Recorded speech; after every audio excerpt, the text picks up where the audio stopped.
अभी जो कानून है वो नागरिकों की सुरक्षा को देखते हुए, लोकतंत्र को देखते हुए, संविधान को देखते हुए बनाए गए हैं। वो एक राजद्रोह का जो मामला उसके ऊपर कोर्ट ने महिलाएं और बच्चों के लिए और नशेड़ी लोगों के लिए जो ऑनलाइन FIR दर्ज करने की जो प्रावधान किया गया है वो इतना सराहनीय है और हम लोगों के लिए तो सबसे अच्छा है। जिम्मेदारी तय कर दिए गए हैं, चाहे वो संबंधित अधिकारी हो या जज, सबको एक निश्चित समय में फैसला भी देना है, FIR दर्ज करना है। इसलिए हम लोगों ने पिछले 1 महीने से चलनी चाहिए। इस तरह से जो अपराध करने वाले को कसाई आएगी, बिल्कुल आएगी कि भाई जल्दी जब वो आएंगे, नतीजे आएंगे तो बिल्कुल अपराधी वर्ग भी अपराध करने में कमी होगी। और हर उस बिंदुओं को, हर उस पॉइंट को छुआ गया है जो आम लोगों की ज़िंदगी में शामिल है। इसमें हर चीज़ की वीडियोग्राफी से लेके ऑडियो वीडियो विजुअल जो है, हर चीज़ें हर चरण में हम लोग को पुलिस के द्वारा जो है उसमें रिकॉर्ड किया जाएगा। देश के बारे में कोई भी व्यक्ति कुछ भी बोल देते थे, उसके ऊपर कोई न्यायिक पकड़ नहीं था, तो क्या इससे धर्म के बारे में किसी को बोलना अब भारी पड़ेगा? धारा 150 जो लागू की गई है वो निश्चित रूप से बहुत ही गलत है। यदि किसी समाज के बारे में कोई कुछ बोल दिया तो उसको आजीवन कारावास। नमस्कार, आप देख रहे हैं VLC न्यूज और इस वक्त हम दुर्ग के सिटी कोतवाली पर मौजूद है, जहां पर बदल रहा है अंग्रेज जमाने की कानून। हाँ जी, हम बता रहे हैं कि अब नहीं रहेंगे वो पुराने कानून जो अंग्रेज जिस समय गुलाम देश के समय जो कानून बना के रखे थे, जो कठोर माना जा रहा था, उसी कठोर कानून का पालन करते हुए आज तक आम जनता उस चीज को झेलते हुए आ रही थी। पर अब जनता को मिल पाएगी राहत। बहुत सारे नए विचार के साथ कानून में बदलाव किए गए हैं और इस कानून से बहुत सारे लोगों को राहत मिलेगा। वो जो अपराधी बन के आते थे उनको बहुत राहत मिलेगा और अपराध में अपराधियों के ऊपर कसे जाएंगे शिकंजे और पुलिस को भी बखूबी अपनी दायित्व का निर्वहन करना पड़ेगा। तो दंड संहिता से न्याय संहिता की ओर जो है पूरे भारत में इस वक्त लहर है खुशी की, जिस तरह से कानून व्यवस्था में बदलाव हुआ है। आइए चर्चा करते हैं उन विशेष लोगों से जो यहाँ पर मौजूद है और जो दायित्व में हैं, उनसे इस कानून के बारे में बात करते हैं। वो अपनी बातों को किस तरह से, आज के कानून को किस तरह से लेते हैं, समझते हैं और बात करते हैं। आइए हम बात करते हैं। सर, जिस तरह से अभी जो नए कानून के बारे में आप लोग जो चर्चा कर रहे हैं, इसमें साइबर ठगी से लोग कैसे बच पाएंगे? नए कानून का जैसे आप अध्ययन करेंगे तो इसमें हर उस बिंदुओं को, हर उस पॉइंट को छुआ गया है जो आम लोगों की ज़िंदगी में शामिल है। इसमें हर चीज़ की वीडियोग्राफी से लेके ऑडियो वीडियो विजुअल जो है, हर चीज़ें हर चरण में हम लोग को पुलिस के द्वारा जो है उसमें रिकॉर्ड किया जाएगा। और जो साइबर ठगी है उसके लिए ऑलरेडी IT एक्ट हमारे यहाँ है। IT एक्ट अभी भी लागू है। IT एक्ट में कोई संशोधन नहीं है। जो मूल कानून जो 3 है वो मूल 3 कानून में ही नए कानून को इंट्रोड्यूस किया गया है। सर, पहले की अपेक्षा अभी जो नए कानून लागू हो रहे हैं उसमें पुलिसकर्मियों की किस तरह से भूमिका रहेगी? क्या उनके काम कार्यशैली है वो बढ़ेगा कि घटेगा? सर, अभी जो कानून लागू है उससे पुलिस ज़्यादा जवाबदेह हो जाएगी, क्योंकि वो औपनिवेशिक काल का कानून था तो उसमें ज़्यादातर दंड की अवधारणा पे काम होता था, तो पुलिस को एक्सट्रीम पावर भी उसमें ज़्यादा था। अभी ऐसा है कि पुलिस जो है एक लोकतांत्रिक पुलिस की तरह दिखेगी और पुलिस ज़्यादा जवाबदेह होगी जनता के प्रति। हर उस क्रियाकलाप की उसको ऑडियोग्राफी वीडियोग्राफी से लेके हर चीज़ का दस्तावेजीकरण हमको करना होगा। दुर्ग जिले के बीजेपी अध्यक्ष जितेंद्र वर्मा जी हमारे साथ मौजूद है और इस वक्त चेहरे में काफ़ी मुस्कान है और सुबह से पहुंचे हुए हैं। जितेंद्र वर्मा जी बताएंगे कि अभी जो कानून व्यवस्था लागू की गई, इसको क्या पहले से लागू कर देना था? अगर जनता की हित की अगर बात है तो इतने लंबा समय से विचार नहीं क्यों हो रहा था? देश की आज़ादी के बाद दुनिया के सारे संविधान का अध्ययन किया गया बाबा साहब भीमराव अंबेडकर जी के नेतृत्व में, और उस समय के लिए जो उपयुक्त था वो सारे कानून पारित किया गया था। सामान्यतः हम देखते हैं कि देश काल परिस्थिति के अनुरूप व्यवस्था में परिवर्तन होते जाता है। जैसे जैसे समय बढ़ते जाता है तो जो पुराने हैं उसमें नयापन आ जाता है। आज़ादी के बाद से लगातार कानून चेंज कुछ जगह हुआ है। ये दंड संहिता, हमारे जो पुलिस किए हैं 3 कानून जो आज जिससे लागू हुआ है, उसमें महसूस किया जा रहा था कि संशोधन होना चाहिए और समय की मांग है। तो समय के मांग को ध्यान में रखते हुए देश में 3 कानून को चेंज किया गया है। निश्चित तौर पे इससे पुलिस को भी काम करने में सहूलियत होगा और जनमानस को भी जो टाइम लगता था कई देश के बारे में कोई भी व्यक्ति कुछ भी बोल देते थे, उसके ऊपर कोई न्यायिक पकड़ नहीं था, तो क्या इससे धर्म के बारे में किसी को बोलना अब भारी पड़ेगा? देखो, देश हमारी माँ है, जो जहाँ रहते हैं अगर वो इंसान अच्छा है तो उसको माँ मानना चाहिए। हम जैसे दुर्ग में रहते हैं तो दुर्ग हमारे लिए एक माँ है, छत्तीसगढ़ माँ है, भारत माँ है। भारत देश के बारे में कोई व्यक्ति उलझुल बोलता है तो गलत बात है।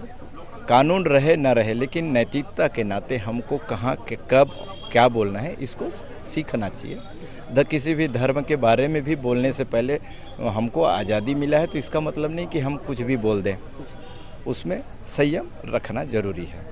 इस नए कानून के लिए आप किसको धन्यवाद देना चाहेंगे? देश को पूरा धन्यवाद दूंगा मैं। देश को कानून बनाने वाले जो हमारे संविधान के जितने लोग हैं, देश के यशस्वी प्रधानमंत्री आदरणीय नरेंद्र जी हैं, गृह विभाग के कर्ता धर्ता आदरणीय हमारे अमित शाह जी हैं, उसके साथ में देश भर के सारे सांसद और जो भी प्रत्यक्ष या अप्रत्यक्ष रूप से कानून को संशोधन करने के लिए लगे हुए थे, मैं उन सबको नमन करूंगा और देशवासियों को बधाई देना चाहूँगा कि नया कानून जो आया है आप सब के सुख सुविधा सहूलियत के। नए कानून की जो बातें चल रही है उसमें नए आम जन को क्या फायदा होगा? पुराने कानून जो थे वो अंग्रेज़ों के समय के बनाए हुए थे, उनका मकसद बहुत अलग था जो अभी की स्थितियाँ उनसे। तो अभी जो कानून है वो नागरिकों की सुरक्षा को देखते हुए, लोकतंत्र को देखते हुए, संविधान को देखते हुए बनाए गए हैं। तो इसमें जैसे कुछ इम्पोर्टेंट चेंजेस हैं, जैसे EFI का प्रोविज़न किया गया है, 0FI का प्रोविज़न किया गया है। इसके साथ साथ जैसे टेक्नोलॉजी डेवलप हुई है तो इलेक्ट्रॉनिक एविडेंस या टेक्नोलॉजी के माध्यम से कानून की प्रक्रिया को पूरा करना, वो सब चीज़ें हैं। तो ये कानून काफ़ी प्रोग्रेसिव हैं आज की सोसाइटी को देखते हुए, आज की टेक्नोलॉजी को देखते हुए, प्रेजेंट डे रियलिटीज़ को सूट करते हैं और काफ़ी मतलब आगे आने वाले टाइम में इनका काफ़ी अच्छा उपयोग रहेगा। सर, गुलाम भारत की बात कर रहे थे, जिससे गुलाम भारत के समय जो अंग्रेजों के द्वारा जो नियम कानून बनाया गया था, आज तक क्या कारण था कि अभी तक उसको ढिलाई नहीं किया गया था या अभी तक उसको कड़ाई से अभी तक पेश कर दिया गया? इसमें ऐसा है कि देश के आज़ाद होने के बाद भी कानून में काफ़ी परिवर्तन लाए गए, बहुत अमेंडमेंट्स हुए, लेकिन अभी देखा जा रहा था कि एक प्रेजेंट डे में भी जैसे टेक्नोलॉजी बदली है, जैसे समाज बदला है, तो एकदम से मतलब कुछ जो ऑलरेडी बहुत सारे चेंजेस लाए गए थे उनको कंसोलिडेट किया गया है। उसके साथ साथ अभी मतलब पिछले 4-5 साल में जो चेंजेस हुए हैं उनको लाया जी। सर, क्या इतने कर्मचारी पुलिस कर्मचारी जानकारी मिलती है कि पुलिस कर्मियों की जो है थाने में कमियां हैं? जिस तरह से नए कानून के साथ वीडियोग्राफी, फोटोग्राफी, बहुत सारी चीज़ों के साथ आपको जानकारी बता रहे हैं, तो क्या ऐसे में कर्मचारी पूरे आपके साथ मौजूद है सर? हाँ, कर्मचारी हैं पुलिस में और हमने सभी पुलिस कर्मचारियों को ट्रेनिंग भी दी है, सफिशिएंट ट्रेनिंग दी है और उसके हिसाब से सब लोग रेडी हैं। सर, नई भर्ती के लिए कुछ नई भर्ती के लिए ये सरकार का निर्णय है और सरकार आपके हिसाब से जिस तरह से यहाँ पर आपको जो जानकारी मिली है उसमें तब और अभी क्या महसूस हो रहा है? सबसे पहली बात तो ये है कि नया कानून का जो आज से शुभारंभ हुआ है और इसकी जानकारी के लिए सभी वर्ग के लोगों को दुर्ग सिटी पुलिस ने आमंत्रित किया है, इसके लिए मैं सबसे पहले उनको साधुवाद देता हूँ। और ये नए कानून को जो आम जनता और आम लोगों के लिए है, जिसमें सबसे ज़्यादा अगर परेशान होते हैं तो वह पार्षद लोग होते हैं, जनप्रतिनिधि लोग, क्योंकि कई चक्कर काटने पड़ते हैं। आज की स्थिति में महिलाएं और बच्चों के लिए और नशेड़ी लोगों के लिए जो ऑनलाइन FIR दर्ज करने की जो प्रावधान किया गया है वो इतना सराहनीय है और हम लोगों के लिए तो सबसे अच्छा है। मैं चाहता हूं कि पुलिस प्रशासन इसको हर वार्ड के स्तर पर, वो लोकल क्षेत्रों पे जहां पे इनकी सबसे ज़्यादा ज़रूरत है, वहां प्रचार प्रसार के लिए छोटे छोटे कैंप लगाए गए। अब आपके हिसाब से भी जानकारी आम जनता तक पूरी तरह से पहुंची नहीं? अभी तक तो सिर्फ ये लग रहा है कि लोगों में नया कानून आ गया, तो नया कानून है क्या? कानून वही है, कुछ नए प्रावधान लागू किए गए हैं, बस वह है। लेकिन जो नए प्रावधान लागू किए गए हैं आज के नए टेक्नोलॉजी और नए 21वीं सदी के अनुसार, उनको जानकारी जब तक नहीं होगी उन महिलाओं को, उन बच्चों को, उन वर्गों को, तब तक इस कानून का फिर कोई महत्व नहीं होगा। और मैं ऐसे कानून जो न्याय दिलाने के लिए हो उसका बहुत बहुत स्वागत। बहुत बहुत धन्यवाद बंजारे जी। आपको बताएंगे जिस तरह से पुराने जो कानून, चूँकि आप राजनीति से भी ताल्लुक रखते हैं, तो क्या लगता है कि ये जो पहले जो गुलाम भारत के समय का जो कानून जो चला आ रहा था, जो सिकंजे जो कस के रखे थे, उसको ढीला या फिर लोगों को राहत दिलाने वाली बात हो रही है, तो तब और अब में क्या फ़र्क महसूस आपके द्वारा किया जा रहा है, मतलब आप क्या सोचते हैं? देखिए, आज विधिक जानकारी के लिए जो भारत की मोदी सरकार है, जिन्होंने नए कानून 2023 जो पास किए हैं, उसका आज से क्रियान्वयन शुरू हो गया है और इसकी जानकारी के लिए संबंधित पुलिस विभाग द्वारा यहाँ पर शिविर लगाया गया, कैंप लगाया गया। निश्चित रूप से कानून में बदलाव बहुत आवश्यक था। ब्रिटिश कालीन यह कानून था। हम बात करें 150 साल से भी अधिक समय से कानून बना हुआ था और वही धाराएं और वही ट्रायल जो होता था वैसा ही था, लेकिन अब नए कानून में जिम्मेदारी तय कर दिए गए हैं, चाहे वो संबंधित अधिकारी हो या जज हो, सबको एक निश्चित समय में फैसला भी देना है, FIR दर्ज करना है। जैसे उदाहरण के लिए कोई केस होता था तो केस डायरी पेश करने के लिए उन्हें 3 साल लग जाता था, लेकिन अब 45 से 90 दिन के अंदर ट्रायल पेश करना पड़ेगा, जज में चालान पेश करना पड़ेगा ताकि सही समय में सुनवाई हो जाए। और जजों के लिए भी समय सीमा तय कर दी गई कि सारे अगर सबूत और उसके केस उसके अदालत में आते हैं तो वो समय पर उसका निराकरण करके फैसला सुना दें। इस प्रक्रिया से निश्चित रूप से कानून में बहुत सरलता आएगी, लोगों को बहुत सुविधा होगी। पहले ये होता था कि लोग थाना कोर्ट कचहरी में चक्कर मार मार के उनके पैर घिस जाते थे, चप्पल घिस जाते थे और कई लोग स्वर्ग से ढल जाते थे, लेकिन उनको न्याय नहीं मिल पाता था और न्याय नहीं मिल पाता था। लेकिन यह न्याय व्यवस्था मुझे लगता है ये रामराज की कल्पना है और मोदी सरकार ने बहुत अच्छा कानून बनाया है। मैं इसका स्वागत करता हूं। बहुत बहुत धन्यवाद। राठी जी बताएंगे कि पहले और अब में आप क्या फर्क है? देखो, जैसा समय रहेगा वैसे कानून बनेंगे। तो हमारे संविधान में जो 3 कानून जो संशोधित हुई आज 1 तारीख से, मतलब कल रात 12 बजे के बाद से नियम लागू हो गया। और अभी साहब लोग बता भी रहे थे 2 अपराध यहाँ दर्ज भी कर दिए कोरोना में और कहीं पर बता रहे। तो नया कानून क्या होता है, पुरानी जो कमजोरी थी या कमियां थी उसको सुधार कर नया चीज में प्रस्तुत किया गया। और इसके कोई चीज़ मान लो कमियां होगी तो आगे उसमें सुधार के लिए बाकी प्रक्रिया चलेगी सरकार के साथ बात करके। और हम छत्तीसगढ़ चैम्बर ऑफ कॉमर्स के सभी व्यापारी लोग यहाँ पे यहाँ हैं।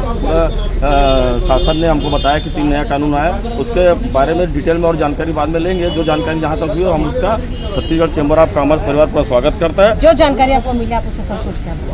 हाँ, कुछ चीज़ों में जो है मतलब जैसे 3 साल का जो इन्होंने वो किया है कि फैसला कर देंगे, बहुत अच्छा फैसला है कि भाई कोई भी चीज़ें हैं वो ज़्यादा लंबी नहीं चलनी चाहिए। इस तरह से जो अपराध करने वाले को जिससे कसाई आएगी, बिल्कुल आएगी कि भाई जल्दी जब वो आएंगे नतीजे आएंगे तो बिल्कुल अपराधी वर्ग भी अपराध करने में कमी होगी और इसका मतलब फायदा मिलेगा हम पब्लिक और जनमानस को। प्रकाश ताम्रकार जी यहाँ पर मौजूद है और वो इस कार्यक्रम में भाग लिए थे। जी ताम्रकार जी, अभी आपने क्या देखा है, क्या आपको लगता है? आज सुबह मैं जब पेपर पढ़ रहा था तब कानून के विषय में कुछ सुधार की बात मैंने पढ़ी, जिससे मुझे जिज्ञासा हुई और मुझे पता चला कि आज ये कार्यक्रम सब हो रहा है। और मुझे खुद महसूस हो रहा है कि ये कानून आना बहुत ज़रूरी था और इससे जो आपराधिक गतिविधियां हैं, और मेनली मैं ये बोलना चाहूँगा कि जो केसेस जो सालों साल चलते थे, लंबित रहते थे, वो कहीं ना कहीं प्रभावित होंगे और लोगों को न्याय बहुत जल्दी मिल पाएगा। ये मेरे को अपराध में कुछ कसाव देखने को मिलेगा। हाँ, ये मुझे पूरा उम्मीद है कि ये इस कानून से एक आम जन को फायदा मिलेगा।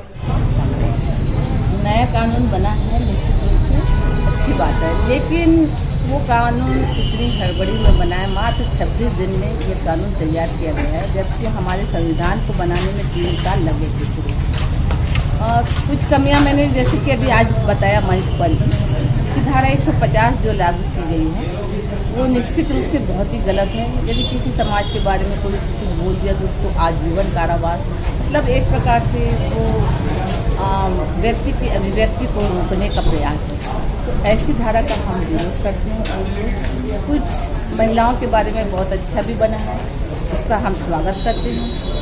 इसी के साथ में जैसे कि धाराएं बन गई है, समय सीमा निश्चित की गई है, 3 साल के अंदर की बात कही गई है। 3 साल के अंदर प्रकरण निपटाना, हम लोग लगातार काम करते हैं और जजेस लगातार काम करते हैं। हम देखते हैं कि आज पूरे हिंदुस्तान में 4.5 लाख करोड़ केस निचली अदालत में है, सुप्रीम कोर्ट में 80,000 मामले पेंडिंग है।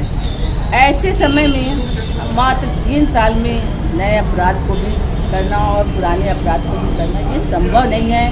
इसलिए संभव नहीं है कि कर्मचारी अधिकारियों की भर्ती बहुत सीमित मात्रा में है, जजों की भर्ती भी सीमित मात्रा में है। जब तक इनकी संख्या नहीं बढ़ाई जाएगी तब तक यह कार्य पूर्ण रूप से होना संभव नहीं है।